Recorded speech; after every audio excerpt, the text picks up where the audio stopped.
Beloved chosen ones, pause everything right now and listen with your entire spirit. You did not land on this message by accident, random suggestion, or mindless scrolling. The reason you clicked so quickly is because that number on the thumbnail arrested your attention before your mind could even process it. That powerful sequence 7777 pulled you in like a divine magnet. In Scripture and Christian life, the number 7 represents completion, perfection, and God's covenant rest, while its repetition intensifies the message of total divine alignment and breakthrough. When 7777 appears, it signals that heaven is finalizing a long-awaited process, sealing promises and opening doors that no force can shut. Now let me ask you a question that goes straight to the heart. Have you ever felt deep in your spirit that something significant is tied to your name, something valuable that was meant to reach you but has been delayed or hidden for years? Have you sensed an unexplained urgency lately? A quiet knowing that certain chapters of lack, waiting, and silence are finally closing. This is not coincidence or wishful thinking. God does not flash 7777 across your path without reason. It announces that restoration is no longer coming. It is here, and hidden things bearing your identity are being released at heaven's command. Before we dive deeper, I need you to step into this moment with faith. Right now, in the comments below, tell us the city and country you are watching from and type 7777 as your declaration of readiness. Let that simple act mark your agreement that you are open to receive what has been preserved for you all this time. If this is already stirring your spirit, press like so this urgent word reaches every chosen one who needs it. Subscribe to remain in this flow of revelation. And if the Lord leads you, offer a super thanks as a seed of faith into this ministry. Stay with me until the end, because what you are about to hear will reveal why a lawyer is actively searching for you. What the 2 divine assignments sealed in your name truly are, and how heaven is moving right now to place them directly into your hands. Chosen ones, pause your scrolling. This is not merely another post or video. It is a holy interruption, a moment hand-carved into your life's timeline by the Most High God Himself. What you are hearing was once concealed, buried beneath years, silence, and opposition. Yet heaven never loses track of what belongs to its children. The Lord will fulfill everything that concerns you, as Psalm chapter 138 verse 8 so beautifully states. That lawyer did not appear by accident. He was divinely assigned. Weeks before you felt any shift in the atmosphere, his path was supernaturally crossed with yours. He did not simply discover your file. It was revealed to him. The moment his eyes fell upon your legacy, the entire room seemed to change. Lights flickered faintly. A profound hush descended. Something sacred whispered through the space, and the full weight of destiny rested upon him. Do not overlook this truth. You did not arrive here by chance. You were destined to receive this message. Your name, yes, your very name resonates in places you have never entered on papers. You never signed in hearts that believed they had moved on. But heaven's memory is flawless, far surpassing any earthly record. The instant that file was uncovered, a declaration echoed in the spirit realm. Return what belongs to the faithful. And the closing line of that holy record read that it belongs completely to the one marked by unwavering faith. That one is you. These 2 elements tied to your identity are extraordinary. They are rare expressions of God's justice. One is tangible and material. The other is deeply emotional and healing. One answers a prayer you had stopped voicing. The other brings closure to a wound you no longer touched.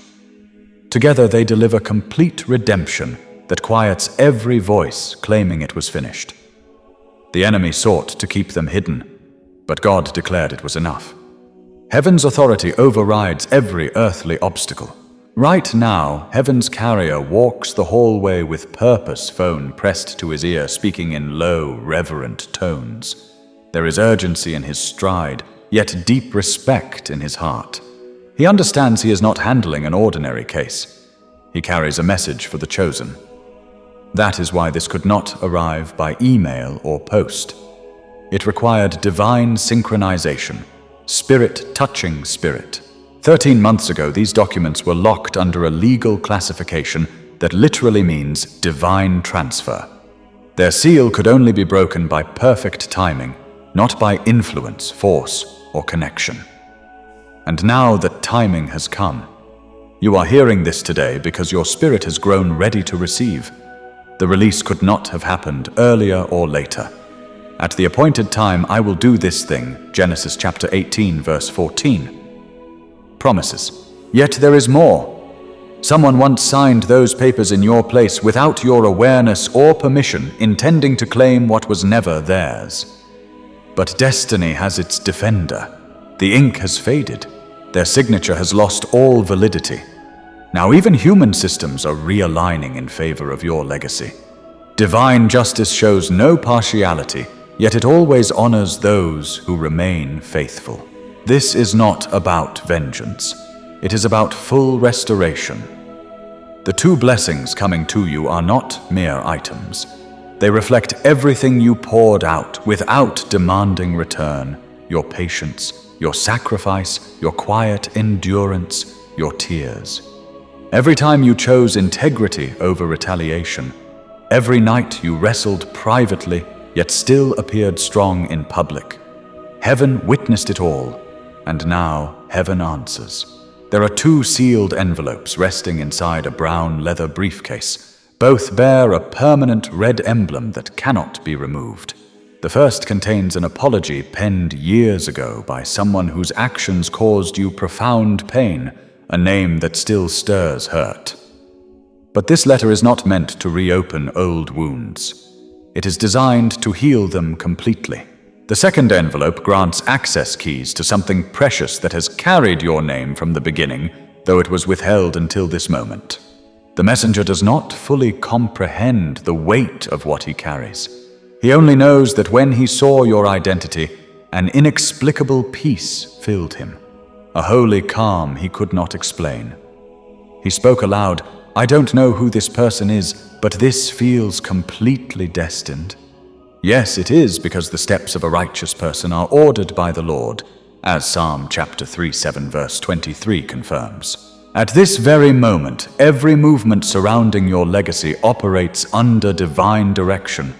You have walked through seasons where nothing seemed to make sense. Doors closing, suddenly silence louder than any answer. Yet behind the scenes, your record was being updated not by human hands, but by the hand of God. Therefore stand firm. Your labor in the Lord is not in vain. 1 Corinthians chapter 15 verse 58 reminds us. Now what was concealed is being brought into the open. Even the lawyer's assistant once tried to bury your file beneath piles of corporate cases, yet each time it mysteriously rose to the top. Finally, she even murmured, "It's as if this file refuses to stay hidden." That is not a coincidence. That is heaven's persistent pursuit. When God declares it is your season, no human system can restrain it. One of these twin assignments connects to your family lineage, something your ancestors were meant to receive, but never did. It passed over generations until reaching you. The other is intensely personal, written into an inheritance provision by someone who recognized your heart long before you saw their worth. These are not random favors. They are precise acts of restoration. Heaven desired not only to bless you, but to correct what was done in secret. At this moment, that lawyer dreams of your initials. He senses your presence in rooms you have never entered. His spirit remains restless, not from fear, but from sacred mission. You are the reason sleep evades him. You are the reason the process cannot rest until completion. In just a short while, the complete revelation will unfold. The messenger will disclose who authorized the documents, why your legacy was concealed, and how this rediscovery will transform not only paperwork, but your entire purpose. Truth is approaching you swiftly. What moved him most was discovering the original signature, the one that began the cover-up.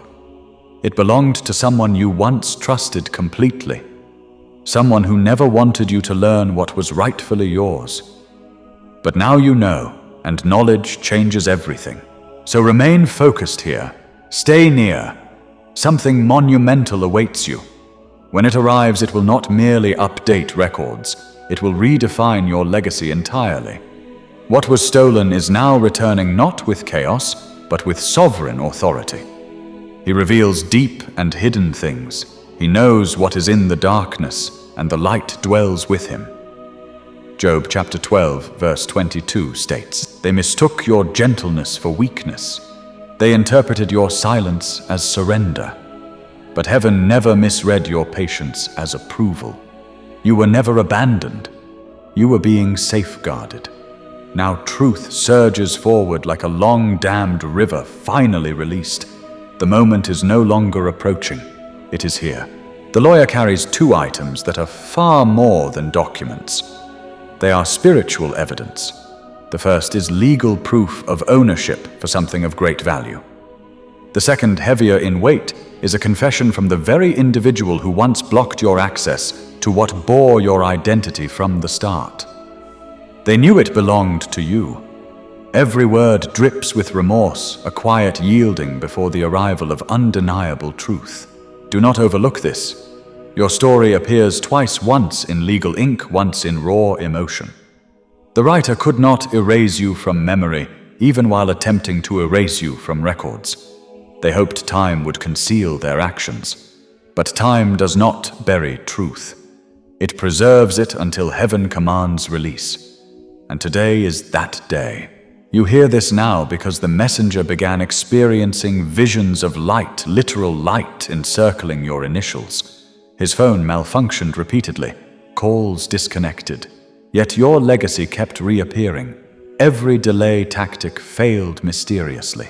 The pressure building beneath the surface comes from your ancestors, from every whispered prayer of your grandmother, every tear shed by your mother, every moment your faith held firm when circumstances screamed otherwise. These sacred assets are not merely wealth or property.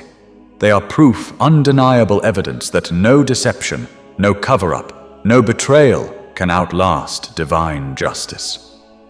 The lawyer understands this now. That is why he refuses to handle this casually, no email, no delegation. He seeks you personally because this transcends legal work. This is prophetic healing.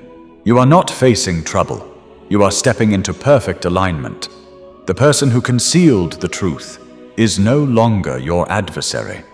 They have become evidence of God's faithfulness, not for revenge, but for accountability. You are about to witness completion so flawless, it feels cinematic yet profoundly real. You will see how every heartbreak, every detour, every delay served a purpose, setting the stage for this. Heaven's carrier located your current information last night.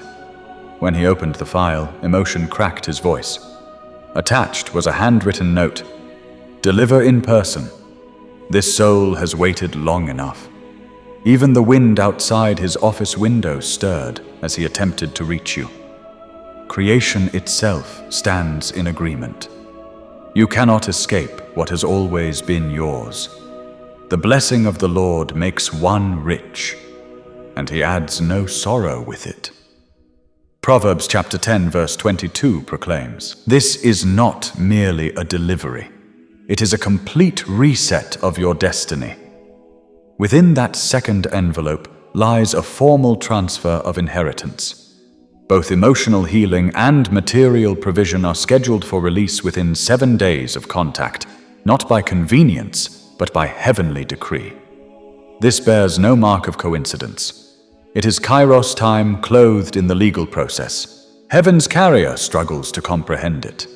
Your file was archived, deleted, presumed gone forever. The system confirmed its non-existence. Yet last night, it reappeared, complete, active, intact. No technician could explain it. No administrator had access. It simply returned. This is not technology. This is testimony. Unseen forces ensure your identity can never again be erased. Chosen ones pay close attention to every sensation rising within you right now, whether it is the subtle chills racing across your skin, the quickened rhythm of your heartbeat echoing in your chest, or that profound inner stirring deep in your spirit that defies explanation. These are not random feelings or mere emotional fluctuations. That is divine confirmation speaking directly to your soul, affirming that this moment was orchestrated for you alone. The world may have attempted to mute your story for years, silencing your voice through doubt, opposition, or deliberate cover-ups, but truth possesses an unstoppable power. Truth always finds its voice, no matter how long it has been suppressed.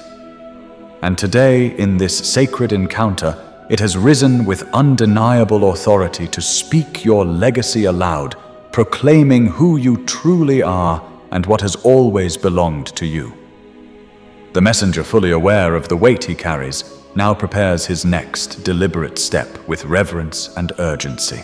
He carefully places both sacred documents into a finely crafted leather folder, adorned with a prominent golden seal that symbolizes heavenly authority and finality. He repeats those words softly, yet with deep conviction, almost as a prayer under his breath. This belongs to them. It is time.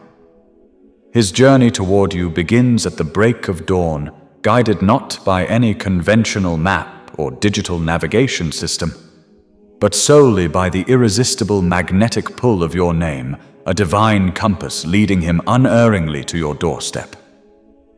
When this delivery finally reaches you, it will deliver far more than simple legal ownership of material things. It will bring profound closure to chapters of pain and waiting that have lingered too long. More than mere property or assets, it will bring lasting honor, restoring dignity that was once stripped away and affirming your rightful place in the story God has written. You are on the verge of holding tangible, undeniable proof in your own hands that every single tear you shed was meticulously counted by heaven, never wasted or forgotten. Every delay you endured, though painful and confusing at the time, carried deep purpose in the grand design of your destiny. Every act of betrayal directed against you only served to hone the blade of justice, sharpening it until it could cut through every lie and obstruction with precision. The prophetic courier, moved by forces beyond his full understanding, senses the magnitude of this mission in his spirit. You feel it resonating within your own being as a quiet yet powerful assurance. Heaven itself confirms it through signs, stirrings, and alignments that cannot be manufactured. Even now, in this very hour, truth is traveling swiftly toward you, carried faithfully by human hands, yet propelled irresistibly by the sovereign power of God. I will restore health to you and heal your wounds, says the Lord, Jeremiah chapter 30, verse 1-7. Promises with unwavering certainty. What was ruthlessly taken from you through deception or manipulation will be fully returned not in part, but in overflowing measure. What was forcibly silenced through fear, threats, or erasure will be boldly proclaimed from the rooftops for all to hear. What was deliberately hidden in darkness for seasons will now be celebrated openly in the light of divine vindication. The twin assignments, those extraordinary blessings deeply engraved with your name from the foundations of heaven's courts, are finally coming home to rest where they have always belonged. The long season of waiting, concealment, and injustice has fully arrived at its blessed conclusion, giving way to a new era of fulfillment and favor. What happened next in this unfolding divine drama cannot be skipped or overlooked, for it represents the pivotal turning point of the entire narrative, the moment when every hidden thread comes together in perfect clarity. When Heaven's carrier, with trembling hands and a reverent heart, opened the final confidential entry in the archived file, he discovered one additional name listed prominently beside yours, a name that sent shockwaves through the room. It was not the name of a stranger or some distant figure from the past. It belonged to someone who had once solemnly vowed to protect you, to stand as your guardian and advocate in matters of great importance. The room grew utterly still, as if time itself paused in reverence and disbelief. The atmosphere shifted, dramatically charged with the weight of revelation. Even the seasoned lawyer, accustomed to surprises in legal files, whispered in utter shock. No way, as the full implications dawned upon him. The signature at the bottom matched precisely the person who for years had held legal authority over your past records, controlling access and influencing outcomes from behind the scenes. For years, this individual had cunningly concealed two major claims beneath layers of your identity, operating under the false assumption that the passage of time would eventually erase all traces of their wrongdoing, allowing them to escape accountability forever. They manipulated documents, altered trails, and buried evidence, convinced that silence and distance would prevail. But time possesses no power to erase what God has eternally written in the heavenly ledgers, where every promise, every inheritance, and every act of justice is recorded indelibly. What he opens, no one can shut, and what he shuts, no one can open. Revelation chapter 3, verse 7 affirms with absolute authority. Each document involved in this case carries your unique spiritual signature, an invisible yet powerful heavenly frequency, an indelible mark placed upon you by divine intention long before you were aware of it. That is precisely why, no matter how deeply these truths were buried under piles of forgotten files, misleading records, or intentional obstructions, your truth kept surfacing repeatedly, breaking through barriers like light piercing the darkest night. Every desperate attempt to block your blessing, whether through human schemes, legal maneuvers, or spiritual opposition, only served to amplify its brilliance, making the eventual revelation more radiant and undeniable. What was meant to suppress you has only magnified the glory of your restoration. The forces of darkness underestimated the resilience of heaven's seal upon your life, and now every effort to hinder you has become fuel for the unstoppable breakthrough that is unfolding before your eyes. Chosen One, allow these truths to settle deeply into your spirit as you recognize the magnitude of what God is accomplishing on your behalf. The delays were never denials. They were divine preservation, protecting your inheritance until the perfect moment of release. The betrayals were never victories for your enemies. They were setups for their own exposure and your ultimate elevation. Heaven has been working behind every scene, aligning every detail, and now the full weight of divine justice and favor is shifting the entire landscape of your life. What was concealed is not only being revealed, it is being celebrated as a testimony of God's faithfulness to those He has chosen and marked for greatness. Stay expectant, for the arrival of these twin blessings will not only restore what was lost, but will propel you forward into the fullness of the purpose that has been waiting for you all along. The chapter of hidden things is closing permanently, and the chapter of open honor, abundance, and divine completion is dawning brighter than ever before. The prophetic courier, now visibly moved, returned to the archives. There, folded among legal pages, was a hidden letter never meant for your eyes. It was handwritten. If you are reading this, I could not stop destiny. The truth now belongs to them. He read it aloud, and the room filled with a gentle breeze, a profound stillness, a holy silence. He understood then that he was not closing a case. He was fulfilling prophecy. Chosen One, do not turn away. There are rare moments when heaven pauses everything to deliver something only you can receive. This is one of them. What was once unreachable, sealed, silenced, and buried, is now journeying to you, not by chance, but by divine command. The vision tarries for the appointed time, but it speaks and does not lie. Wait for it. It will certainly come and will not delay. Habakkuk chapter 2 verse 3 encourages, "Those two documents you have never seen are far more than legal papers. They are holy milestones. One arose from your deepest pain, the other from your highest purpose. Together they complete a divine circle, not by time alone, but by unwavering truth. Everything in your life, every delay, every tear, every unanswered cry has led to this. You did not wait without reason. You were not overlooked. You were being perfectly positioned. The world labels it coincidence. Heaven names it restoration. Now, the legal system itself, once distant, has become the instrument of divine justice. Heaven's carrier is no longer merely an official. He has become a chosen vessel. The report he bears will not be mailed or uploaded. He will deliver it personally. The sacred record is custom crafted, your legacy etched in gold, reflecting light like a heavenly sign. Each time he touches it, warmth flows through his fingers. He describes it as holding the faith of someone who never surrendered.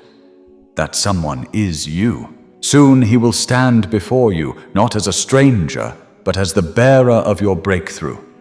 When he speaks your name, time itself will pause as if the universe watches this holy exchange.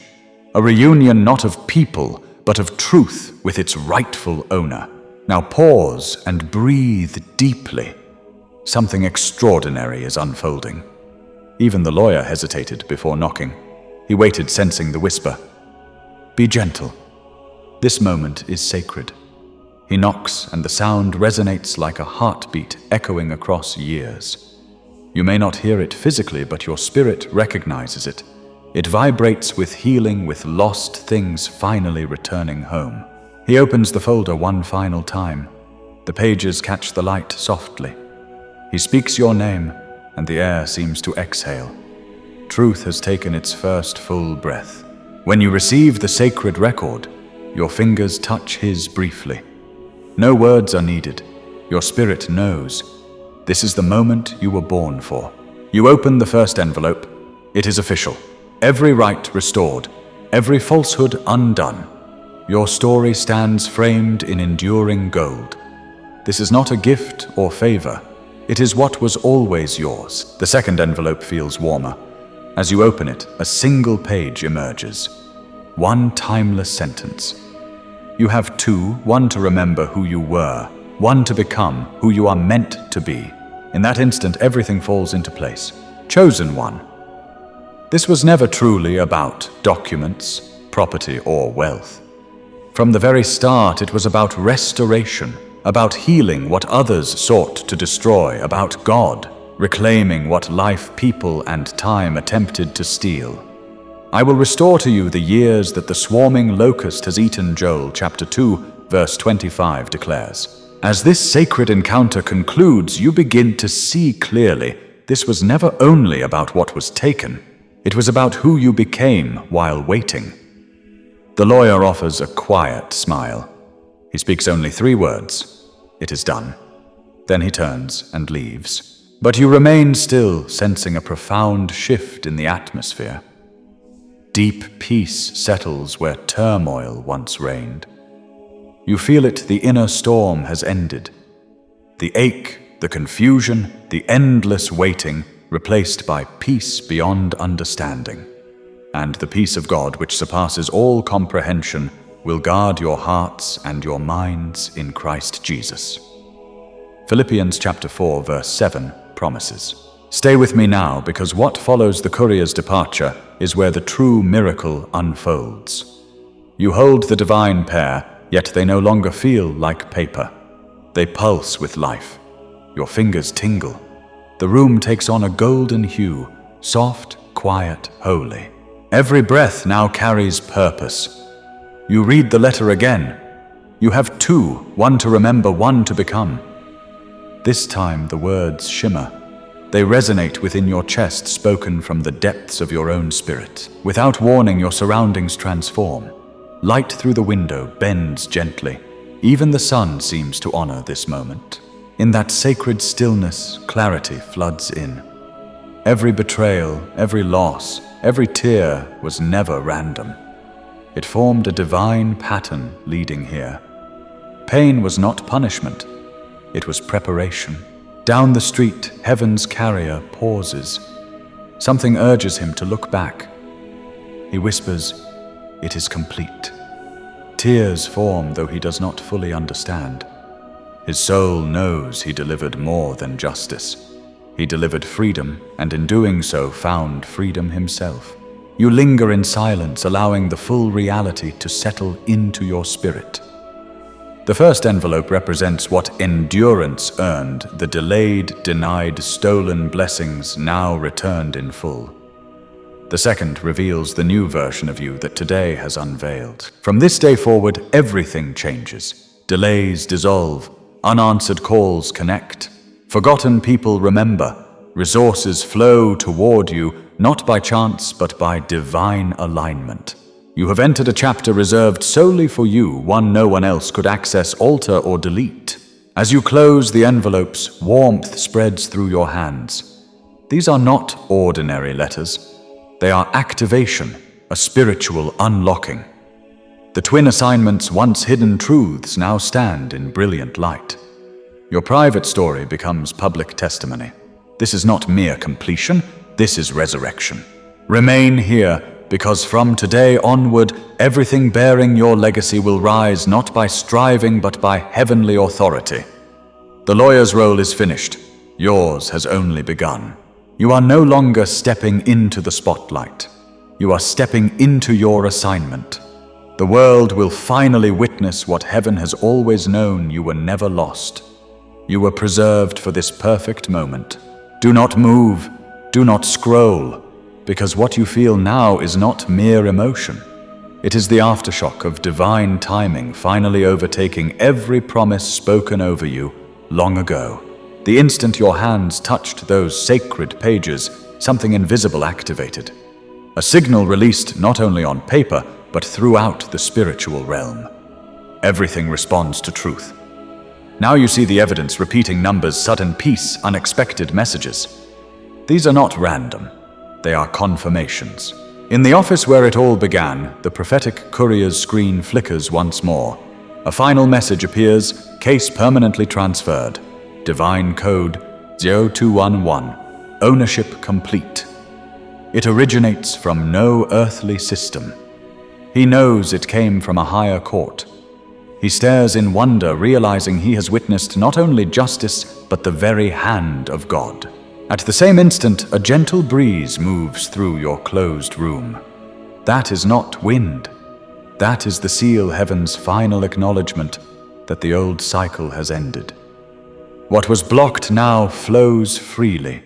What was hidden now shines openly. The heaviness clinging to your identity, confusion, resistance, burden lifts. Old patterns break. Delays haunting your prayers vanish. You are being repositioned by divine order, not human effort. Blessings engraved with your name long ago now move toward you with precision. Then one final event occurs. The messenger receives an anonymous call. A calm, gentle voice says, "The delivery has been received. The rest will unfold naturally." When the call ends, overwhelming peace floods him. His task is complete. Yet he knows he served far more than a job. He walked in destiny's service. And you, chosen one, begin to notice the change. Light feels brighter. Mornings bring greater clarity. The air itself feels lighter, healed. This is restoration when heaven fulfills a promise. Chosen one, from this moment on, onion shifts begin. The two you received, the documents, the symbols, the quiet witnesses, are more than ink and paper. They are momentum. They are manifestation. They are heaven's response in earthly form. Now what was concealed begins appearing openly. Those around you sense it without explanation. Long closed doors swing wide. Opportunities once lost return. What the world ignored, heaven endorsed, and now the world follows. Your story is no longer whispered in shadows. It is protected, sealed, marked by God. Hold your breath. Do not blink. This is the shift from revelation to full reward. The lawyer's work is done. But what those two envelopes activated will influence everything you touch from now on. You place them on your table unaware of their power. They carry more than words. They carry frequency. The room hums with quiet authority. You feel it, a steady pulse, rewriting familiar energy. Now stand. Even if it feels unusual, raise your hands in readiness and speak these simple words. Lord, I receive what is mine. That act of faith requires no emotion, no certainty. It simply aligns your body with heaven's decision. Faith moves before feelings arrive. The warmth rising in your chest, that is confirmation. That is alignment taking root. One envelope holds earthly authority, tangible proof that what was withheld now belongs to you by law. But the other is greater. It speaks with eternity's voice. Your name is written in light, not merely ink. You are known. You are restored. Now the second envelope begins to live.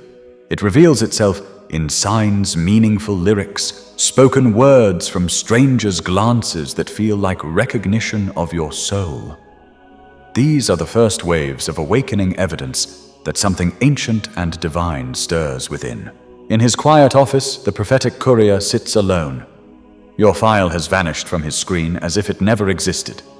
Yet he smiles, knowing this was never about paperwork. This was destiny claiming its rightful heir. Meanwhile, your spirit rises. Confusion yields to clarity. Peace replaces anxiety. Even your physical space shifts. Life flows more smoothly. Communication improves. People truly hear you. The atmosphere softens, cleanses, lightens. Because something enormous awaits you. The divine pair were never about receiving alone. They were about remembering. One represents your enduring strength, the other your unshakable truth. Together they refute every lie delay tried to impose, that God's perfect moment could be thwarted. This is your crossing over. You no longer wait to be discovered. You walk in a season where blessing pursues you. Doors no longer require knocking, they recognize your voice and open in advance. What once left you lacking now returns overflowing, pressed down, shaken together, running over. Luke chapter 6 verse 38 describes, Heaven's carrier began the process. But this is your arrival. Do not miss what is happening in the stillness. The first envelope already works, unseen records, updating names, restored systems, corrected, erased files reappearing. You re-enter your true identity by divine correction, not human struggle. The second envelope, though smaller, holds the master key. It contains no mere information. It carries frequency, a message coded for your spirit. Each time you touch it, something realigns. You breathe deeper. You stand taller. You trust the invisible once more. Even the lawyer's life transforms. Unexpected promotions arrive. Doors he never imagined open. Divine reciprocity flows when truth is honored. Everyone connected rises. Old connections return. Closed hearts soften. Long gone opportunities knock again, not because you pursued, but because you were positioned. The once withheld sacred seals now serve as your credentials, your proof of arrival, your reminder that patience in God's hands is never wasted, for God cannot lie. At night you may feel gentle warmth near your heart. That is not feeling. That is your timeline, synchronizing with heaven's plan. You no longer push, you attract. Every blessing tied to your name now moves toward you with magnetic precision. The prophetic courier keeps one framed copy of your letter, not for legal reasons, but as a reminder that miracles are real. He looks at it and says, "This changed everything. Truth always finds its way home. Now listen, not with ears, but with your soul. What follows is the core of all you have waited to understand. Those two were never mere gifts. They mirror who you truly are. The first, the legal document, represents physical restoration, correction, and earthly reward. It is the visible sign that heaven's order has reached earth. Every false record erased. Your legacy is aligned with light. But the second, the letter, was not written for your mind. It was crafted for your soul. It carries divine ending that awakens dormant gifts beneath layers of pain. The moment you touched it, a current released unseen yet undeniable, quietly reclaiming what seemed forever lost. Heaven's carrier was not merely assigned. He was appointed the vessel of your awakening, chosen by design. His role ensured you received physical evidence of a promise heaven made long ago. Look at your life now. Pain turns to peace. Struggle becomes stillness. That is not luck. That is alignment. That is heaven restoring what was always yours. Every line in that second letter carries quiet guidance for your future. In still moments when you pause and breathe, it will whisper, "Trust the unseen. Keep walking." Doors will open at your approach because now they do. The two envelopes balance perfectly: earth and heaven, justice and mercy, body and spirit. You were never punished. You were prepared. Every silent season set the stage for this arrival. You are no longer the same. You are living proof of grace, timing, and power. The lawyer has exited the scene, but heaven remains. The miracle has not ended. It has only begun. Everything once waiting in darkness now walks beside you openly, joyfully, permanently. Chosen one, if you have stayed until now, your spirit has recognized something beyond worldly explanation. You have just experienced a divine unveiling, not of paperwork and policy, but of calling and confirmation. This entire message was never truly about a lawyer, letters, or buried records. It has always been about you, evidence that heaven has tracked your faith, your pain, your resilience, and your quiet integrity. As the curtain falls on what was hidden, something greater emerges, not only restoration of what was lost, but revelation of who you have always been. You are not the person pain tried to shape. You are the one God always envisioned. Those two divine assignments, one rooted in your past, one anchored in your future, are more than fulfilled promises. They are eternal proof that what belongs to you cannot be stolen, buried, or erased, for the gifts and the calling of God are irrevocable. Romans chapter 11, verse 29 affirms, "From this day forward, expect to walk differently, think differently, live differently, carrying the assurance of a life no longer waiting, but fully walking in promise." But this is not only about receiving, it is about your response. Begin speaking differently. Align your words with heaven's declaration, not old fears. Replace. "I'm still waiting" with "I am walking in it now." Declare over each day as someone whose record was reopened by divine order. Wake each morning and say, "Today I partner with what is already mine." In your home, create sacred space, not only physically but spiritually. Light a candle weekly or sit in stillness as a declaration. Peace resides here now. Speak blessing over your walls, your work, your relationships. Bless the door that now knows the feel of destiny arriving. Move through ordinary moments differently. While cooking, cleaning, driving, or walking, affirm within, "I am not behind. I am in perfect timing." Let this truth reshape your rhythm. No more rushing, no more chasing, only receiving and responding. Let worship fill your atmosphere, not just your schedule. Set aside 10 quiet minutes daily, hand over heart, and ask, "Lord, what are you restoring today?" Listen for whispers, not thunder. Carry this restoration into relationships. Restore broken circles. Reach out to someone you stopped praying for. Forgive the name that still tenses you, not for their sake, but as a prophetic act declaring the weight is no longer yours. Remember, your miracle arrived through order, not revenge. Now reflect that same order in how you love. Finally, document the shift. Journal as though recording fulfilled prophecy. Because you are. Note confirmations, dreams, resurfacing names. God is not only rewriting your record, He is co-authoring your next chapter. Keep track, steward it well. Your life is no longer a search for purpose. It is living evidence of prophecy fulfilled. Chosen one, it is finished. The weight has lifted. The seal has broken. Your legacy no longer echoes in silence. It resounds in radiant light. You are not chasing miracles. You are the miracle. Heaven has signed the release. Earth has received the signal. Now walk. Before we close this holy message, let us seal all we have received with a Spirit-led prayer. You did not arrive here accidentally. What was unlocked today was impartation, not mere information. So now, chosen one, open your heart wide. Let this prayer flow over you like a river of living light, touching the deepest places of your soul. Heavenly Father, we approach your throne, not as beggars, but as beloved children of royal inheritance, redeemed, remembered, and fully restored. Lord, the one reading these words was drawn here by your Spirit. Their name was whispered across time, pulled by destiny into this sacred encounter. You orchestrated this divine alignment, and today we stand in its fullness. Abba, you are the God who sees in secret and rewards openly.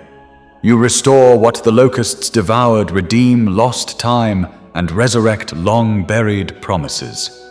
Just as you guided heaven's carrier to a file no system could explain, you have now led your chosen one to truth that cannot be silenced. We thank you, Lord. We declare now that every promise, every sealed record, every forgotten blessing bearing this chosen one's name is released in perfect divine order.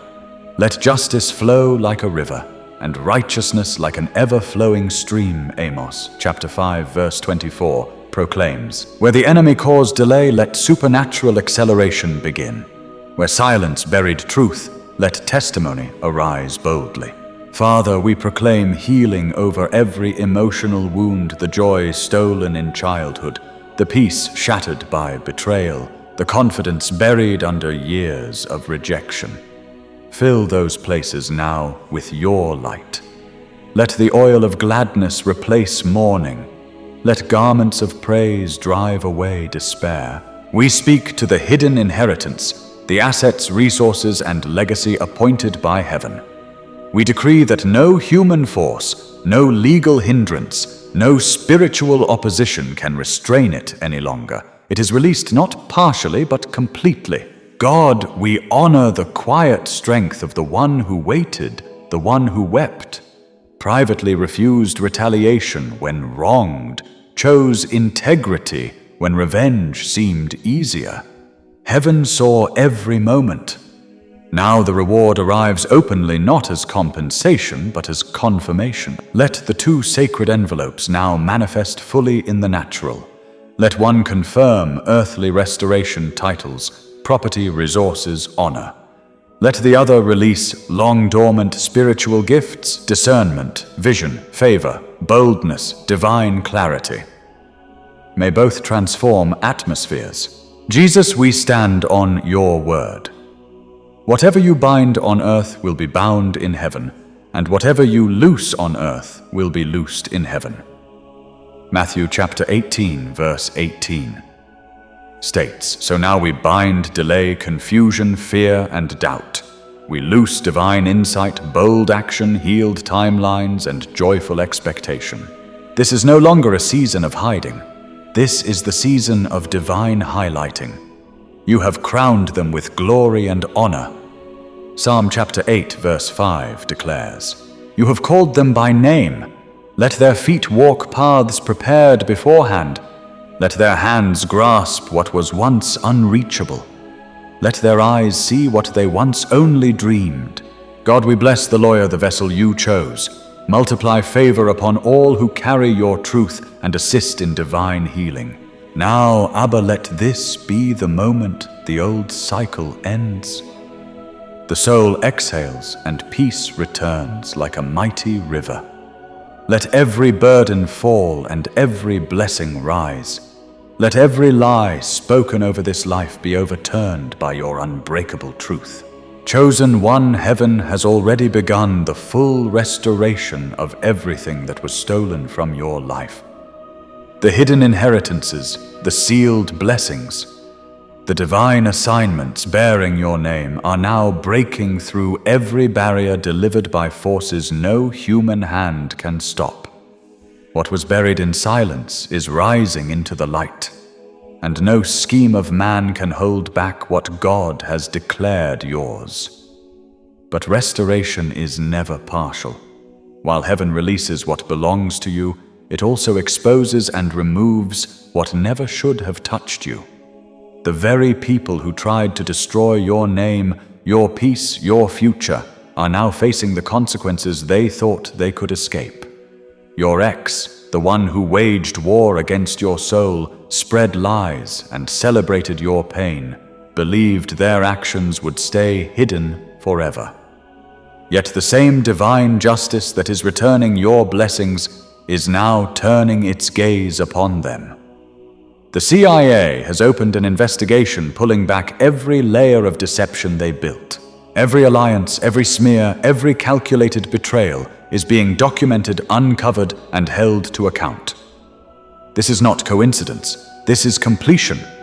Heaven is not only giving back what was taken, it is clearing the path entirely. The season of hidden enemies operating in darkness is over. What they meant for your destruction has become the evidence that seals their own exposure. While you step into abundance and healing, they step into the full weight of what they sowed. The God who restores you is the same God who brings every hidden thing into judgment. Your rising and their reckoning are happening at the same time because true restoration leaves no loose ends. Chosen One, breathe deeply.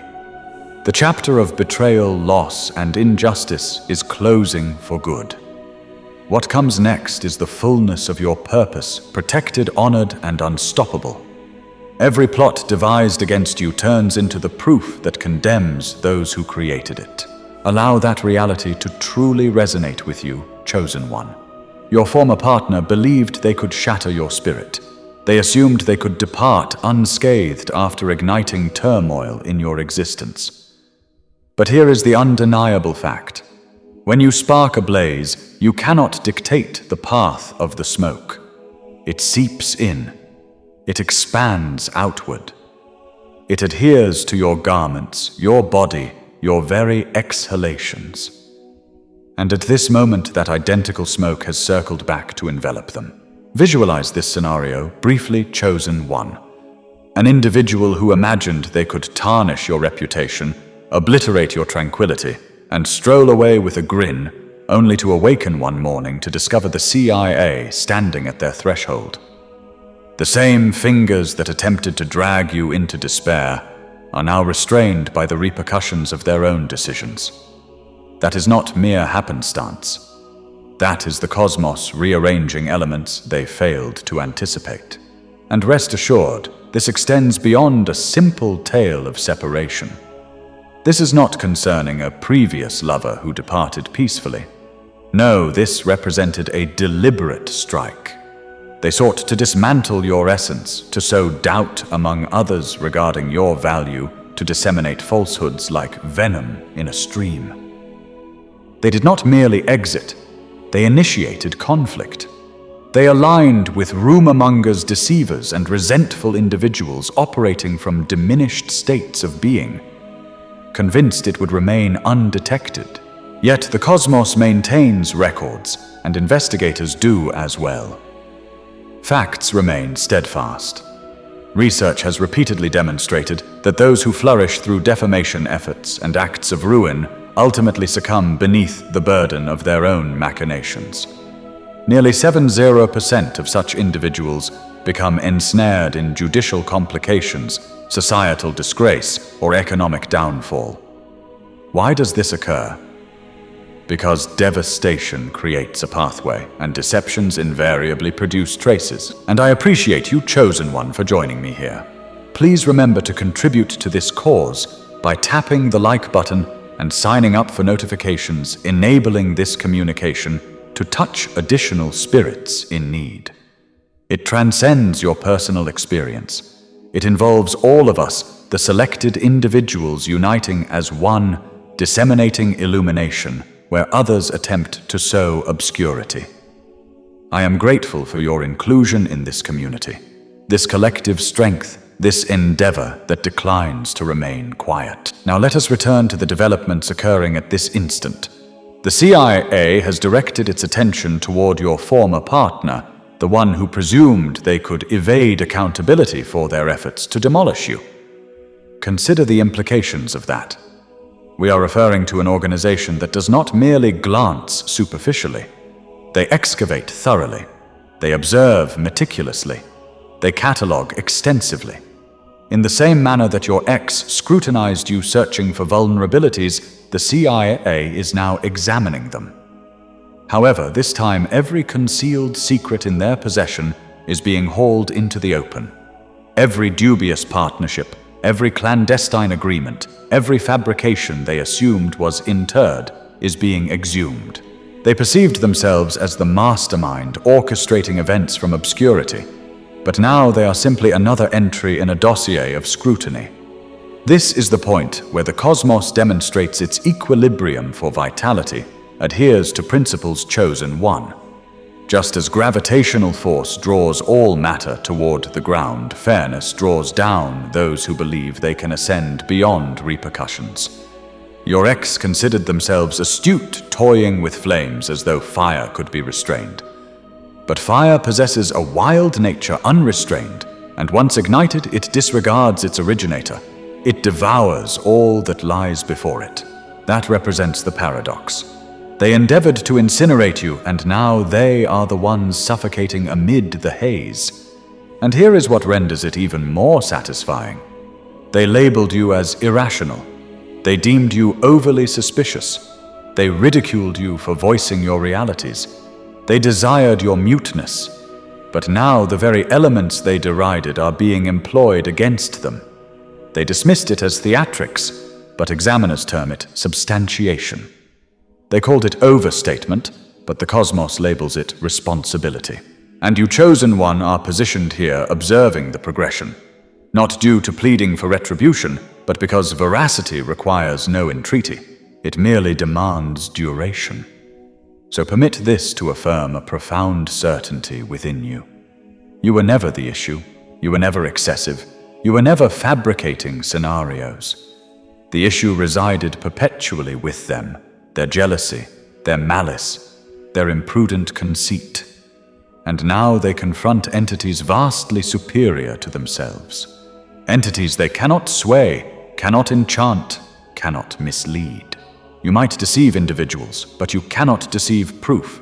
You might feign authenticity with companions, but you cannot simulate during an inquiry. Chosen one, this surpasses mere resolution. This constitutes affirmation. This serves as evidence that what was pilfered from you is being reinstated in manners you could not have envisioned. The identical individual who aimed to devastate you is now devastated by their own actions.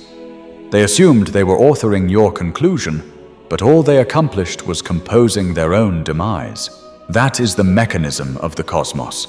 That is the flow of vitality. You emit negativity, and it rebounds like a returning projectile, striking with greater force than anticipated. And here is the paramount veracity.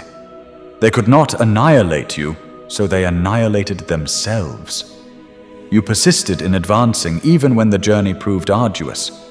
You continued to inhale even when the atmosphere felt oppressive.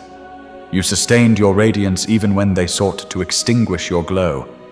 And now the globe observes their disintegration while you ascend. That embodies fairness. That embodies harmony. That is the cosmos affirming yet again that you were never isolated in this struggle. So chosen one, are you prepared to dissect this element by element? Because the events transpiring currently are not merely some arbitrary narrative. It is your validation. The CIA is unveiling the veil on the precise person who endeavored to demolish you. And the further we delve, the more you will perceive how all circumstances are inverting to your advantage. Leave a remark below stating, "Justice served," if you are ready to embrace this instant, because that is precisely what this represents, the cosmos confirming you were accurate throughout. And if you sense this communication resonating within your essence, contemplate supporting the group, creating it through a generous contribution. It demands vitality, dedication, and passion to convey these realities. And your assistance, whether modest or substantial, propels this cause to connect with additional selected individuals like yourself. Recall, you are not solely an audience member. You are integral to this initiative. And now let us immerse ourselves systematically. Trust me, if you are genuinely selected, you will experience the compulsion to remain until the conclusion, because the particulars of this disclosure will profoundly impact you. Let us commence. Number 1, they did not merely depart, they initiated hostilities against you. Departing is one matter. Launching an offensive is entirely different, and your ex did not simply leave you. They launched the initial assault, chosen one. Absorb this with full attention. What transpired for you was not merely a dissolution. It was a comprehensive onslaught disguised as affection that soured. Individuals separate daily. Occasionally, people drift apart, and that is existence. But that is not the case here. Your ex did not simply withdraw discreetly. They honed their blades against your vulnerability. They did not just exit, they united with those who already desired your downfall. They derided your recovery. They rejoiced in your anguish. And they attempted to substitute your serenity with utter disarray. That is not mere sorrow from separation. That is a surprise attack. Reflect on it. If this had been solely a separation, they would have departed. Perhaps with some resentment, perhaps with some sorrow, but nonetheless granting you the respect of your personal domain. Instead, they militarized your fragility. They interlocked with detractors, transformed your injuries into jests, and regarded your distress as amusement. Pose this to yourself. What sort of individual engages in that? What kind of essence gazes upon someone they once professed to cherish and elects to render their existence infernal? Only someone fundamentally corrupted, only someone oblivious that every vicious deed is an obligation awaiting repayment. Here is the stark reality. They convinced themselves they could evade consequences. They convinced themselves the cosmos was oblivious. That retribution had departed for respite. That authenticity could be entombed eternally. But retribution does not slumber. Retribution does not observe holidays. Retribution maintains precise accounts. The substantiation of their disloyalty now torments them, and they cannot elude it. Their tranquility has fragmented like fragile crystal. Their concentration has vanished. Their evenings are prolonged and uneasy. Why? Because they are pursued by the lack of your vitality. You represented the warmth in their frigid realm. And now they remain in obscurity, suffocating amid the remnants of what they incinerated. And to clarify, this extends beyond merely longing for you. This concerns the price of their selections. They assured themselves they could regard you as insignificant and still depart prosperous. But vitality does not operate in that manner. Existence does not proceed that way. You cannot contaminate the source and anticipate pure refreshment. The instant they converted your affection into a combat zone, they entered an agreement with ramifications. And those ramifications are manifesting now, fragment by fragment, day after day. You may ponder, chosen one, why they pursued such extremes. Why not simply depart? There, the response is straightforward. It was not about progressing, it was about fracturing you. They desired to demonstrate to themselves and others that they possessed the authority to obliterate you. They aimed to mute you, to obliterate you, to render you insignificant. But here is the paradox. The more intensely they strove to demolish you, the more they unveiled their own fragility. Because resilient individuals do not require the destruction of others to experience empowerment. Only the frail turn to sabotage, and frailty invariably reveals itself eventually. Envision it thus. They ignited a flame in the gloom, believing it would impair your vision. But that identical illumination has now disclosed every concealed action they performed. They assumed you would suffocate in the fumes, but they are the ones struggling for breath. That is the functioning of the cosmos. You cannot ignite another's dwelling and anticipate your own structure to remain unscathed by the inferno. They desired you fractured, but now they are the ones disintegrating. And the torment extends beyond mere sleepless evenings. It permeates their routine existence. Nourishment lacks flavor. Mirth seems superficial. Their bonds are superficial and precarious. They are anxious, distrustful, glancing behind as though barriers are constricting. Because profoundly they comprehend the reality. They recognize they transgressed a boundary from which return is impossible. They realize they did not merely separate from you. They initiated hostilities against you. And now the conflict has reversed upon them. Chosen One, allow me to express it directly. This is your affirmation. You were never irrational, for perceiving their behaviors surpassed typical sorrow from separation. You were never erroneous to detect that something far more sinister was occurring. What they executed was not merely a private disloyalty. It was a crusade against your essence. They assumed they could deprive you of honor and serenity without repercussions. But all they truly accomplished was depriving themselves of safeguarding. And now the invoice has arrived. Retribution does not overlook. Fairness does not disregard. The cosmos does not exhibit bias. What they unleashed into the realm is returning to them amplified. Every fabrication they propagated about you now encircles their own standing. Every chuckle they enjoyed at your cost now reverberates back at their own mortification. Every instance they attempted to portray you as feeble only accentuated how truly pitiful they are. And the torment will not cease, because until they confront their own obscurity, serenity will eternally remain unfamiliar to them. So utilize this as motivation, Chosen One. Do not permit their disloyalty to characterize you. Allow it to polish you. They did not merely depart, they initiated hostilities, and hostilities invariably produce marks. But marks are evidence of endurance.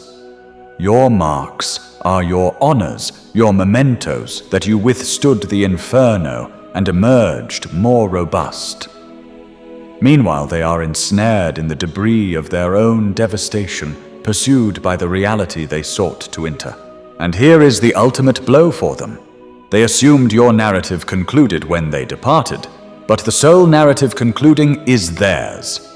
You persist here, more resilient, more insightful, more acute, and they remain pursued, still uneasy, still fractured. That is fairness. That is harmony. That is the evidence that no armament fashioned against you will ever succeed. Not because you entreated for retribution, but because vitality never forgets. They did not merely depart, Chosen One. They initiated hostilities. And now the hostilities they commenced are the hostilities that devour them. Number 2, you were not merely a companion. You were their vital support. Departing from you was not losing a bond. It was severing their essential sustenance. Let us identify it accurately. Chosen One, you were not just their companion. You were not some temporary stand-in they could discard upon boredom. You were their stabilizer, their equilibrium, their link to steadiness. They severed the connection, and now they remain gasping in muteness, suffocating amid the void they fashioned. That is the harsh actuality they will never vocalize. They were unprepared for an individual like you because you were not simply another presence to occupy space. You bore excessive authenticity, excessive illumination, excessive genuineness for them to manage. Reflect on this momentarily. If it had solely concerned affection waning, they would have departed discreetly, perhaps with some distress, but also with deference. Instead, they sought to dismantle you during the process. Why? Because the essence you introduced into their existence revealed every imperfection they endeavored to conceal. You resembled a reflector displaying their true nature, and rather than elevating to match your vitality, they became alarmed. They attempted to pull you down to their stratum, into the abyss, where deceptions, manipulation, and frailty reside. But you resisted. You maintained your position. And when they realized they could not extinguish your glow, they selected the path of cowardice. They attributed fault to you. Authenticity resembles sunlight. It does not seek approval before disclosing shadows. Envision this chosen one.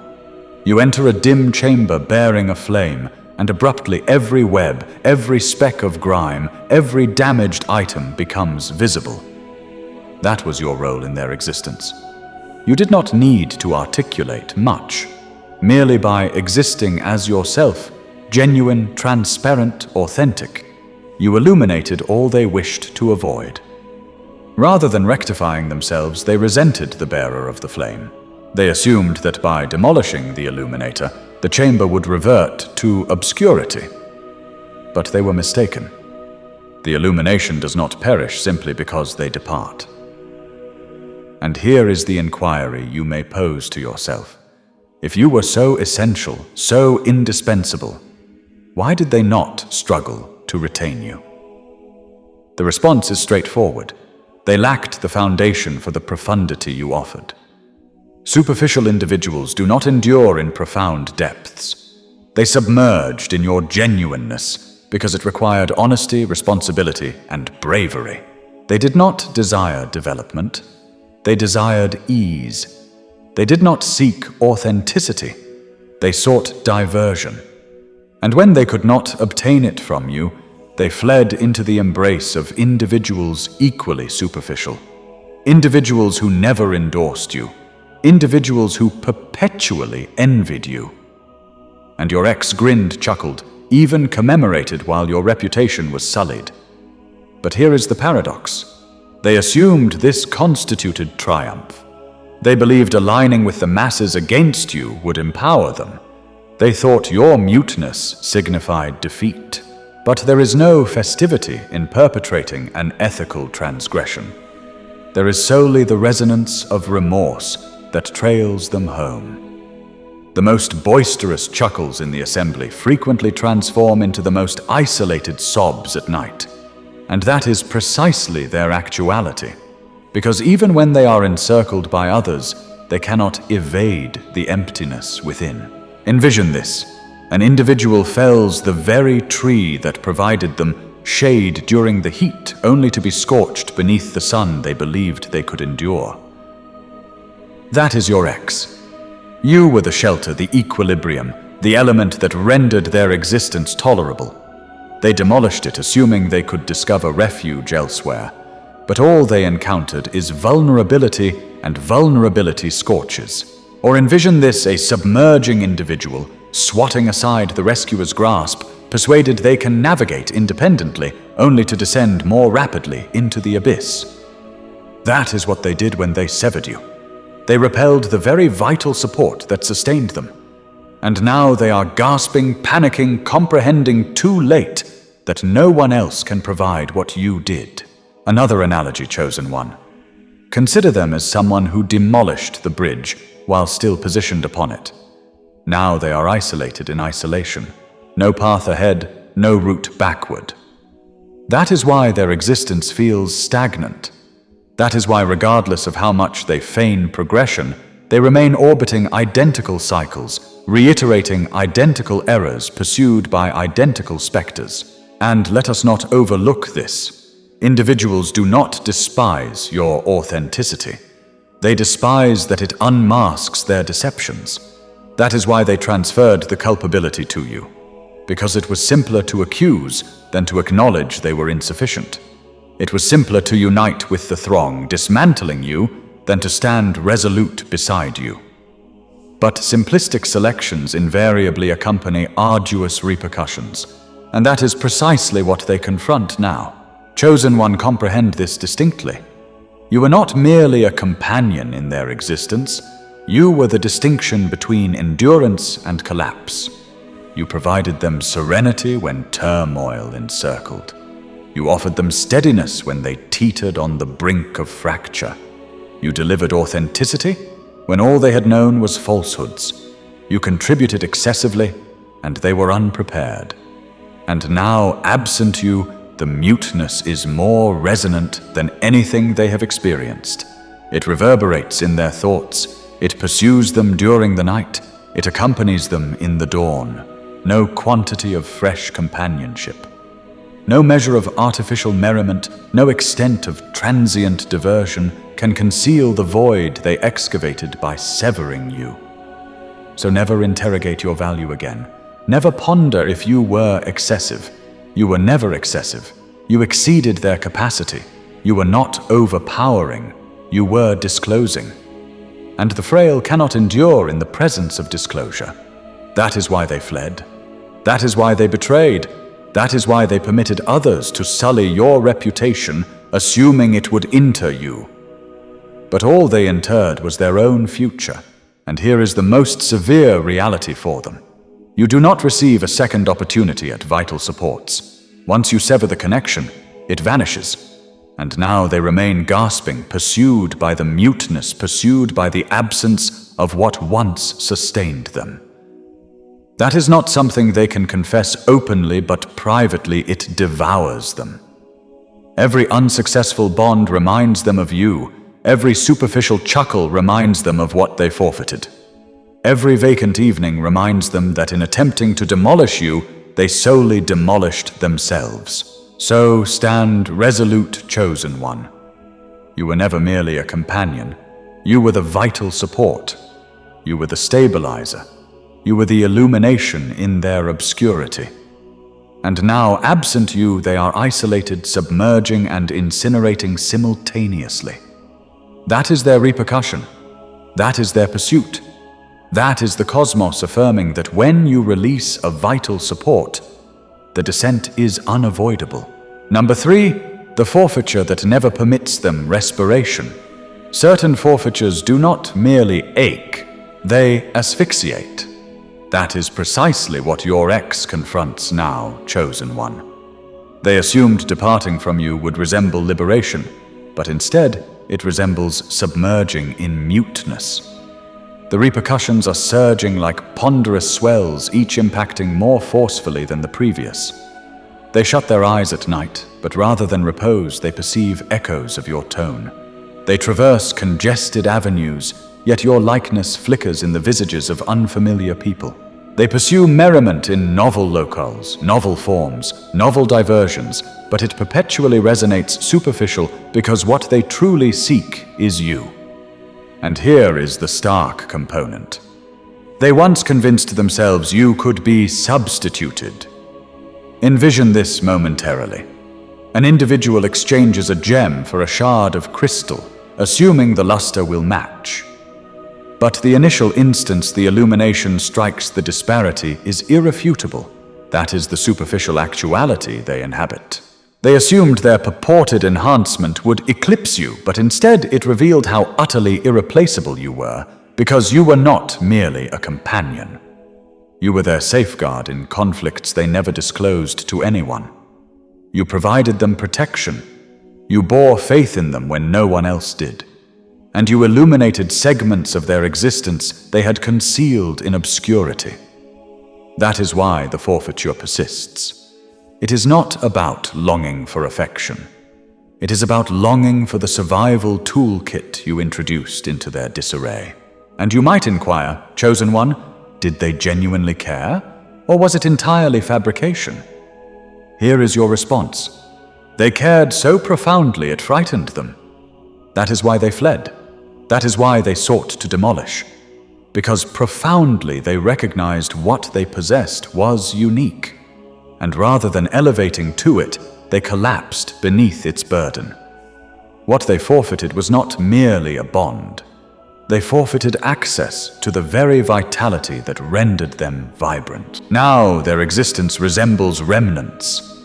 They wander amid the debris of their own creation. Pursued by the absence of the single element, they cannot recreate you.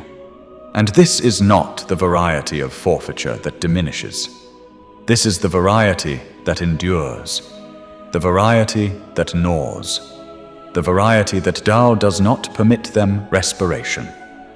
Chosen One, if these expressions are impacting your essence, do not scroll further.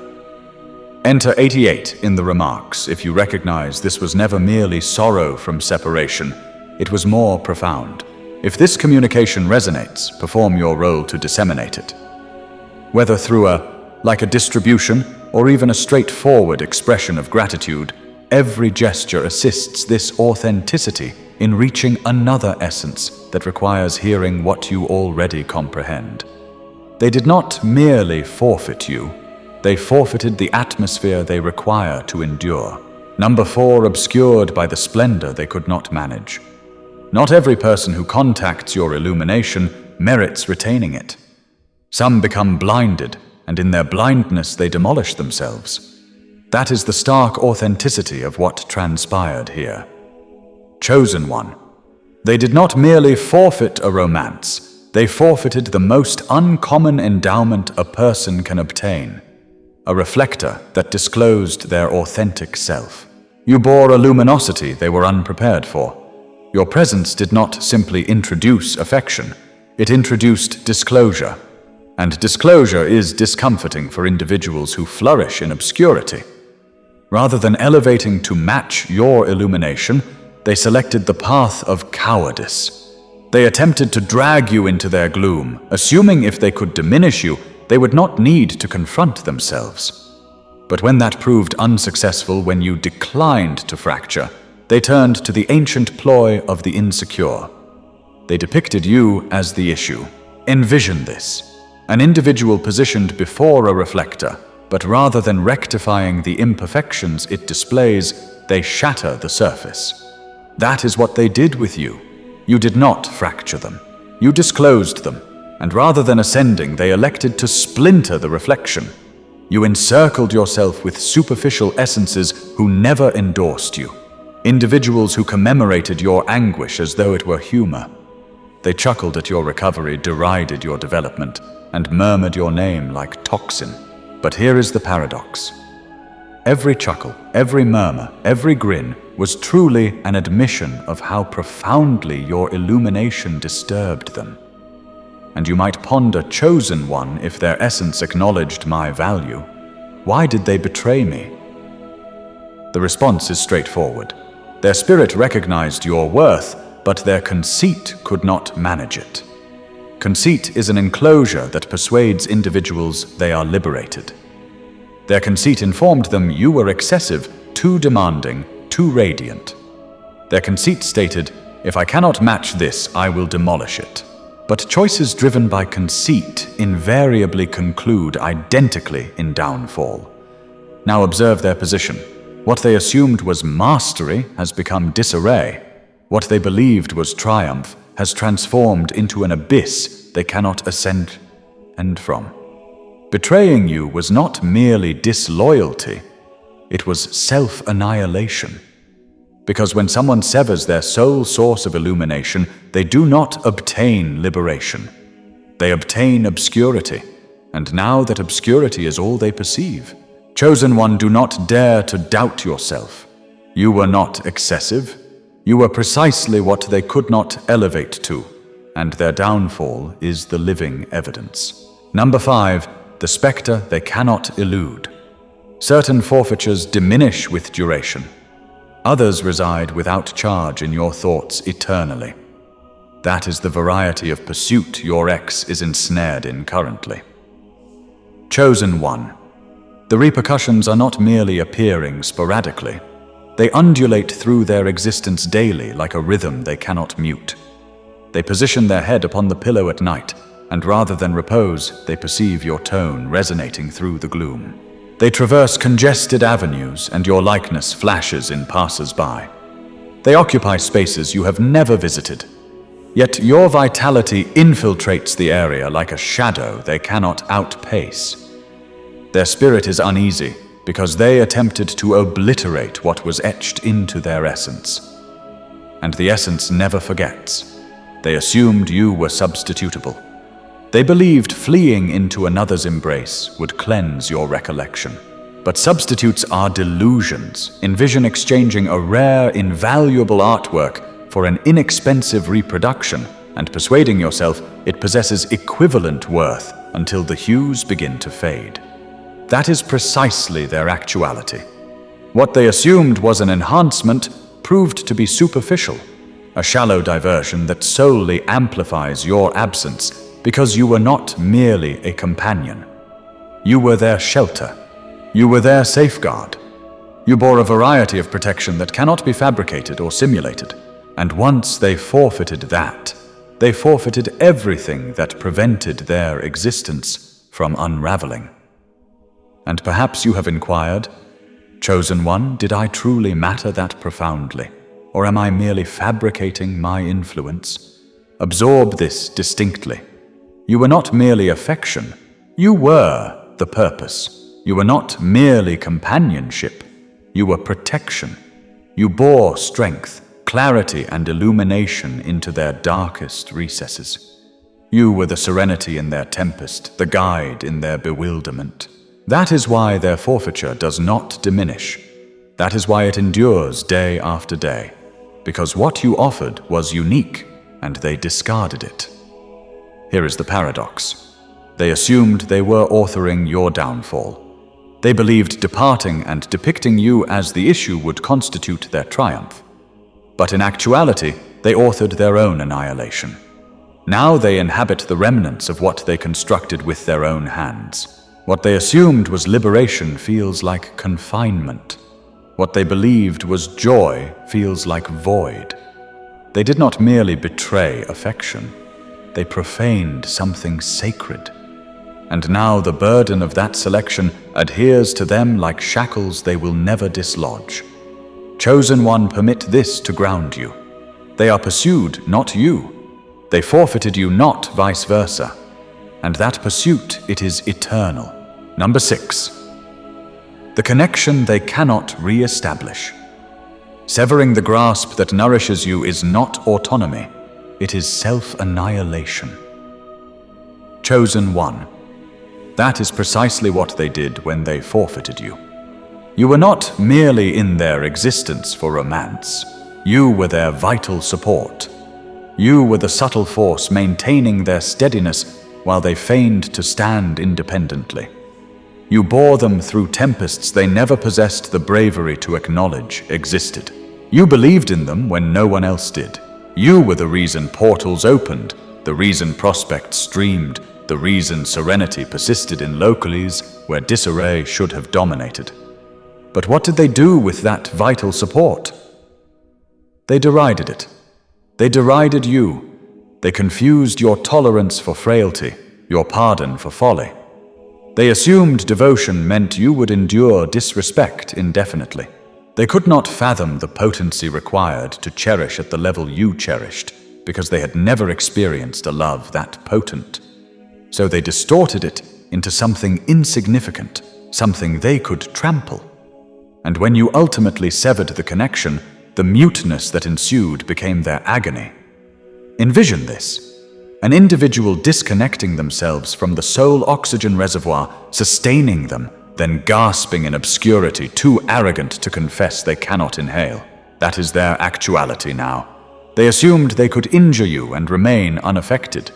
They believed deceptions, defamation campaigns, and covert chuckles at your anguish would bear no repercussions.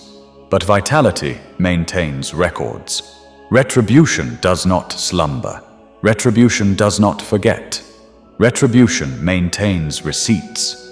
Every false utterance, every defamation effort, every disloyalty is imprinted with their name awaiting collection. And now the invoice is due. Observe their existence closely. Serenity no longer resembles serenity. Blessings that once streamed now seem obstructed. Everything they contact appears afflicted because the equilibrium has shifted. The cosmos does not permit betrayal of pure vitality to proceed unpunished. They harmed someone bearing purpose, and that injury to you became a shackle upon them. What once felt effortless now feels unattainable. What once felt secure now feels precarious. And perhaps you have inquired, Chosen One, did they ever truly perceive me? Did they comprehend what I bore? The response is affirmative. Their spirit acknowledged it before their intellect could process it. That is why they fled. That is why they were derided. That is why they attempted to invert the narrative. Because admitting your potency would mean admitting their frailty. But frailty cannot withstand the presence of strength. It solely discloses itself. Now they remain uneasy, pursued by the muteness, where your invocations once sheltered them, where your presence once safeguarded them. They assumed forfeiting you was liberation, but in authenticity, it was the commencement of their confinement. And that confinement possesses no key. Number 7, the shackles of a remorseful conscience. Remorse is the most burdensome shackle. It pulls you even when you attempt to grin. That is what your ex adorns now, Chosen One. Observe them closely. Their form may still navigate the routines, but their essence is depleted. Their vitality is uneasy. They appear vibrant online, displaying curated grins. But those grins do not extend to their gaze. Behind every image is a superficial gaze. Behind every chuckle is a muteness that resounds more loudly than expressions. They assured themselves muteness was potency, that ignoring you signified they were safeguarding their serenity. But the authenticity is far more unsightly. Their muteness was not potency. It was dread. Their separation was not recovery. It was evasion. They did not ignore you because they were advancing. They ignored you because confronting you meant confronting responsibility. And responsibility is the single element their conceit could never tolerate. But here is the authenticity Chosen One. You can obstruct a person, but you cannot obstruct vitality. You can erase a communication, but you cannot erase authenticity. You can evade someone's presence, but you cannot outpace the repercussions of betraying them. What you flee becomes what pursues you, and that is the burden they bear. Now envision this someone fleeing from their shadow, accelerating more and more. But the swifter they sprint, the tighter the shadow adheres. That is their remorse. Or envision a person securing a storage door on a heap of decaying nourishment. They assume it is concealed, but the odor permeates the entire residence. That is their disloyalty. They assumed severing you would mute the narrative, but instead it amplified their remorse. Loud. And perhaps you have pondered, Chosen One. If they experience remorse, why do they not confess it? Why not simply accept responsibility? Because remorse and conceit form a lethal duo. Their conceit informs them admitting error would annihilate them. But the paradox is that denial is what is eroding them gradually. Remorse does not require an admission to perform its task. It festers. It erodes. It depletes. That is why their gaze appears fatigued. That is why their essence feels superficial. That is why, regardless of how much they display, they cannot display away the authenticity. Chosen One, do not ever doubt this. They may conceal behind muteness, but the burden of their remorse is the confinement they inhabit. And confinements constructed on remorse possess no barriers you can breach, because the shackles encircle the essence itself. Number 8. The safeguard they fragmented with their own grasp. Disloyalty incisions most profoundly when directed at the very grasp that sheltered you. That is the unprocessed authenticity of what they will never confess. Chosen One. You were not merely someone in their existence, you were their safeguard. Your presence was their shelter. Your affection was their protection. You positioned in the breach when tempests raged around them. Frequently tempests they were unaware existed. You bore burdens they could not endure. You combated conflicts they never perceived. And you maintained repercussions at distance that would have pulverized them absent your potency. You were harmony in human form, and absent you their existence would have unraveled long prior. But how did they manage that safeguard? They derided it. They derided you. They confused your benevolence for frailty, your devotion for innocence. They treated your protection as though it were assured something they could disdain and still anticipate coverage. They assumed your affection was commonplace, something anyone could offer them. They believed your potency would perpetually remain, regardless of how many instances they disrespected it. Envision someone grasping an umbrella amid a tempest, sneering at it, then discarding it only to become drenched, chilled, and pleading for shelter once the precipitation intensifies. That is what they did to you. And here is the visceral impact reality. The equilibrium in their existence was never theirs. It was yours. The accessible portals they relished, the steadiness they experienced, the serenity they navigated, it was never acquired by them. It was the surplus of standing adjacent to you, but when they dishonored that, when they disdained the very safeguard that protected them, the cosmos intervened and removed it. Because equilibrium does not permit dishonor to flourish. Observe them now. Their serenity has vanished. Repose feels unattainable. Prospects that once streamed are slipping through their grasp like fluid. Even the individuals they assumed would substitute you are diminishing from their circle, leaving them more vacant than previously. And here is why. It is not that blessings depleted. It is that blessings decline to remain where they are derided. Vitality never deceives. When you dishonor the origin of your shelter, the shelter elevates. And when the shelter elevates, repercussions cascade down. Chosen One never doubt this. They were not unfortunate. They were not afflicted by happenstance. They authored this downfall themselves the day they dishonored the safeguard protecting them. And that safeguard was you. Number 9, their merriment forged your inferno. Chuckling at someone's anguish is never potency. It is an admission of frailty. That is what they disclosed about themselves, Chosen One. Every instance they derided you when you wept. They grinned. Perhaps not directly, but within their essence swelled with arrogance. They felt empowered witnessing your hurt as if fracturing you meant constructing themselves. They misinterpreted your tears for frailty.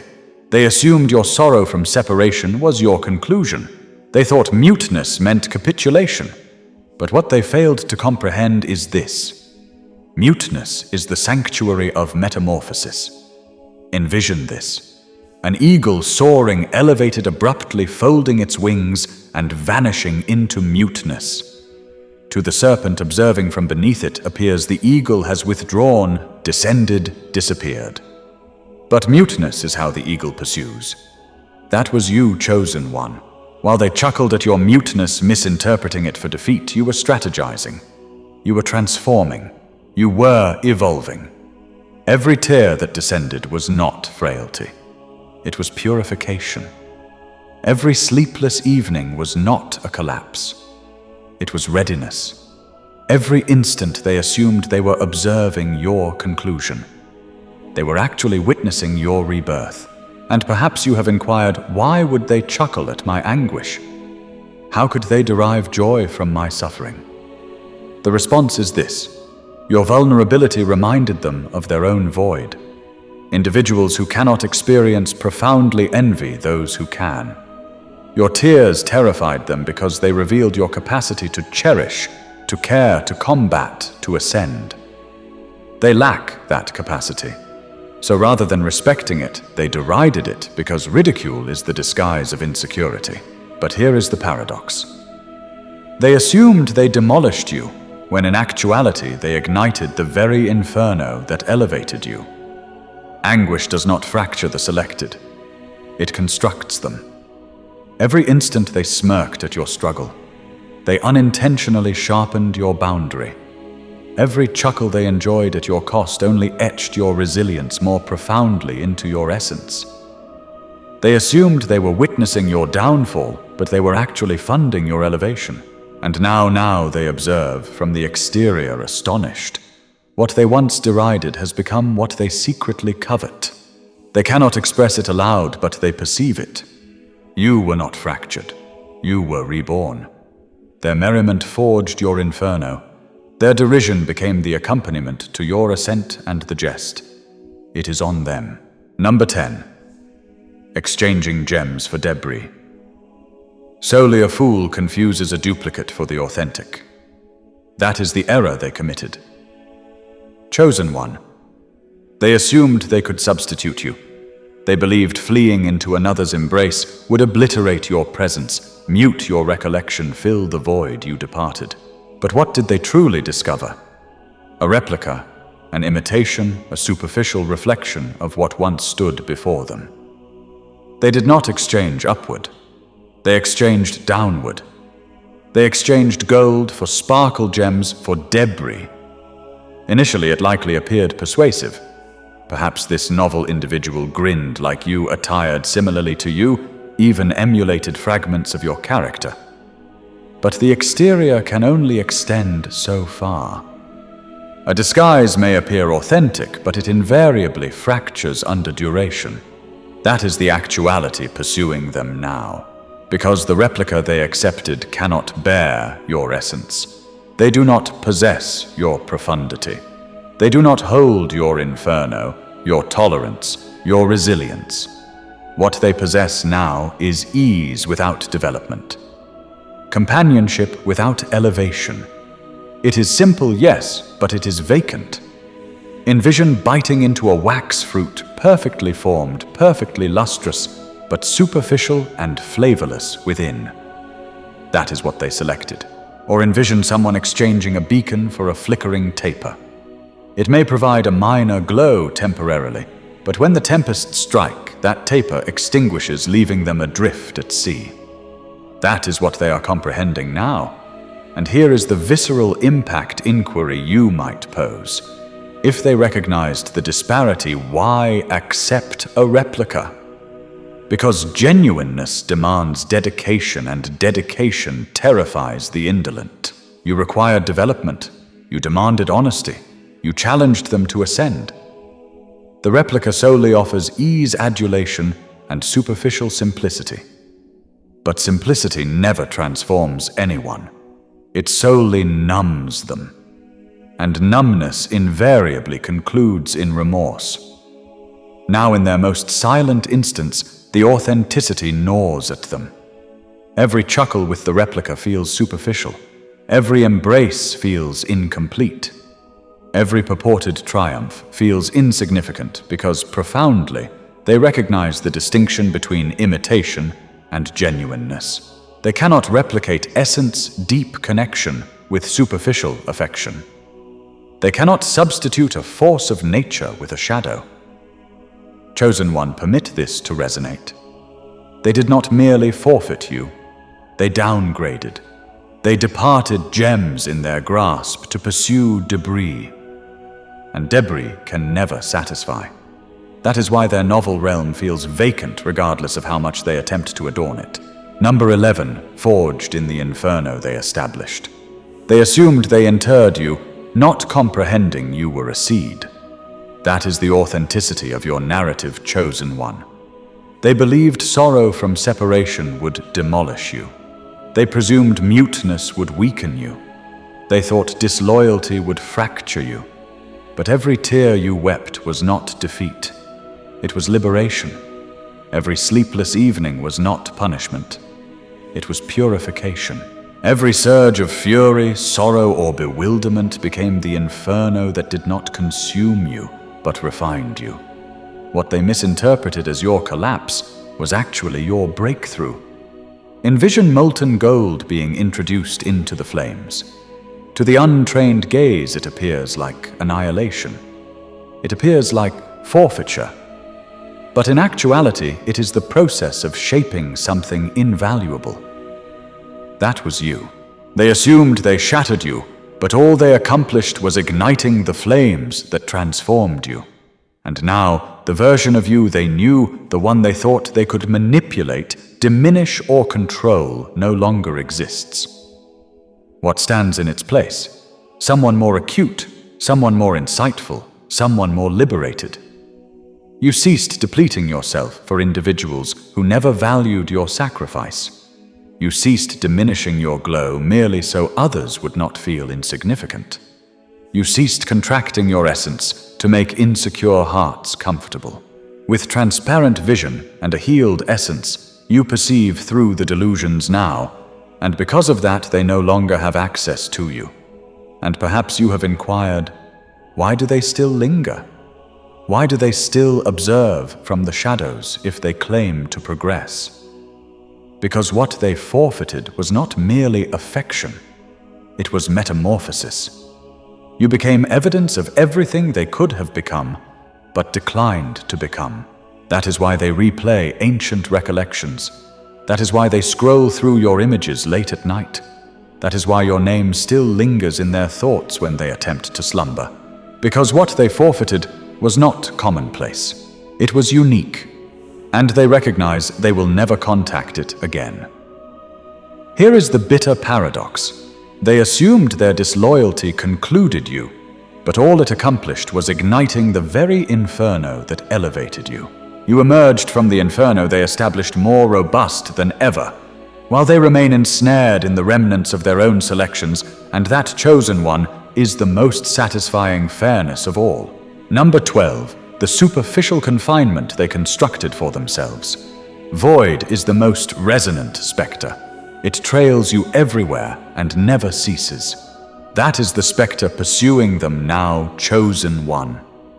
Observe them, encircled by individuals yet more isolated than ever, displaying flawless grins online yet uneasy within, reclining in bed at night, tossing and turning, attempting to mute the burden pressing upon their chest. The existence they assumed they desired, the one they exchanged you for, feels synthetic, superficial, meaningless. Every connection they fled to solely scratches the exterior. Every purported triumph they boast about feels like cardboard in their grasp. Light, fragile, fabricated. Why? Because they did not merely forfeit you. They forfeited harmony. They forfeited equilibrium. They forfeited the steady tone that once bore them through tempests. Chosen one, reflect deeply on how dramatically their world has shifted in ways they never anticipated. What was once a place of genuine serenity for them now carries the heavy weight of an unspoken penalty, a constant inner turmoil that shadows every moment.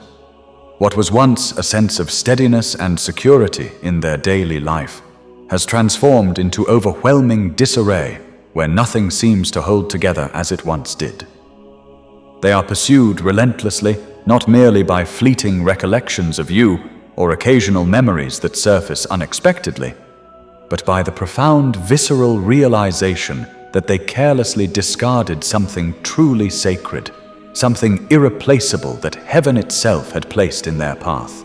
Envision this vivid picture to grasp the depth of their regret. Someone recklessly shattering an invaluable musical instrument, one crafted with exquisite care and capable of producing the most soul-stirring melodies, foolishly assuming they could easily substitute it with a cheap plaything from a store shelf, only to stand there later in confusion and despair, pondering why no sound emerging from the replacement ever resonates with the same richness, depth, or beauty. That heartbreaking emptiness, that profound sense of irreversible loss, is their stark actuality today, a daily reminder of the magnitude of what they threw away. Every single time your name is uttered in conversation, whether casually or intentionally, it scorches their conscience like a burning ember pressed against the skin.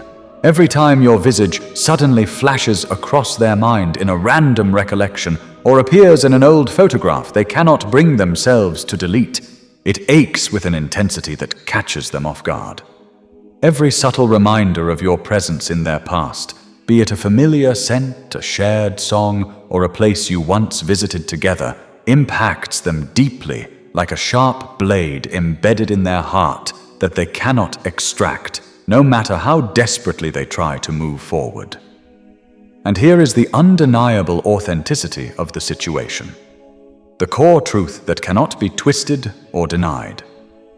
This unfolding consequence is not rooted in personal retribution from you or anyone else. And it is certainly not born out of malice or vindictiveness. This is simply the operation of universal principle, the unchanging spiritual law that governs all human interactions and choices. The cosmos in its perfect order maintains meticulous records of every action, every word, and every intention. It does not overlook or dismiss how individuals treat uncommon, divinely ordained connections that are far beyond the ordinary. When someone mishandles a chosen one like you, when they recklessly mishandle vitality and purpose, that was never commonplace or accidental in their life, they do not walk away unaffected or unscathed. They inevitably invite serious repercussions into their own path, consequences that align precisely with what they have sown. They did not ignore you or cut off communication in order to grow personally or mature spiritually. They ignored you solely to evade responsibility, to avoid the uncomfortable mirror of accountability that your presence held up to them. But responsibility is not something you can obstruct or block indefinitely. Vitality, the pure energy you carried, cannot be ignored without cost. Authenticity, the real and unwavering truth you embodied, cannot be erased from the spiritual record. Spiritual principle, the foundational laws established by God Himself, cannot be circumvented or bypassed through silence or denial. All their prolonged muteness and avoidance accomplished was temporarily postponing the inevitable reckoning, delaying the moment when truth would demand its due. And now, in this season, the debt they created through betrayal and dishonor is circling back around with unmistakable force, loud in its exposure, burdensome in its weight, and unrelenting in its persistence. Every forfeiture they confront in their relationships, opportunities, or inner peace, every postponement or blockage in the flow of blessings they once took for granted, every sleepless evening filled with restlessness and unspoken regret is clear evidence that they gravely mishandled a precious gift from heaven itself. You did not afflict them in any way, chosen one.